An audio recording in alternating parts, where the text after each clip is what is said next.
Hello students, आज हम करेंगे journal entry of banking transactions. ठीक है, बैंक से रिलेटेड ट्रांजैक्शंस की एंट्री कैसे की जाती है।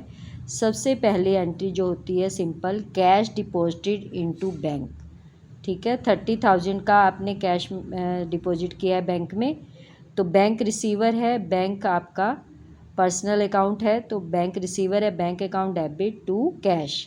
30,000 दोनों डेबिट और क्रेडिट में आ जाएंगे। नेक्स्ट है cash withdrawn from the bank 20,000।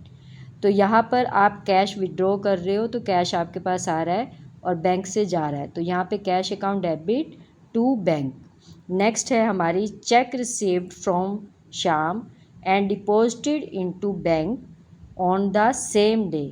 5,000 का आपको चेक आपने रिसीव किया है और उसको सेम डे में डिपॉजिट कर दिया है, तो उस केस में क्या होगा कि बैंक अकाउंट डेबिट होगा, क्योंकि बैंक में हमने चेक डिपॉजिट किया, मनी गई है टू श्याम। श्याम हमारा गिवर है, तो यहाँ पर हमारा बैंक में डेबिट हो जाएगा अगर आप सेम डे में डिपॉजिट करते हो।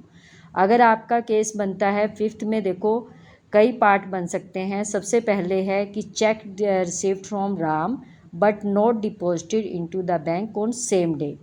40,000 का आपको चेक रिसीव हुआ लेकिन आपने सेम डे में चेक बैंक में डिपॉजिट नहीं किया, तो उस केस में चेक आप ही के पास है, तो वहाँ पे आप लिखोगे cash account debit to Ram, क्योंकि अभी बैंक में चेक नहीं गया है। तो नेक्स्ट आपका फिर above check deposited into the bank after 5 day, तो आपने 5th डे में जो भी डेट बनती है उस डेट में आपने करना है bank account debit to cash. यहाँ पे कैश हो जाएगा, ठीक है, ऊपर कैश डेबिट था तो यहाँ पे टू कैश हो जाएगा, और बैंक में क्योंकि वो मनी डिपॉजिट हो गई है तो वहाँ पे बैंक रिसीवर है 40,000 से। इसके बाद नेक्स्ट आपका आ जाता है सेम चेक आपका डिसऑनर हो जाता है।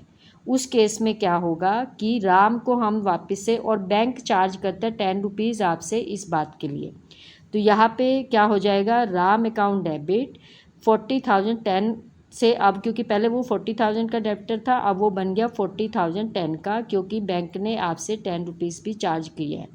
और टू बैंक, बैंक को हम 2 से कर देंगे।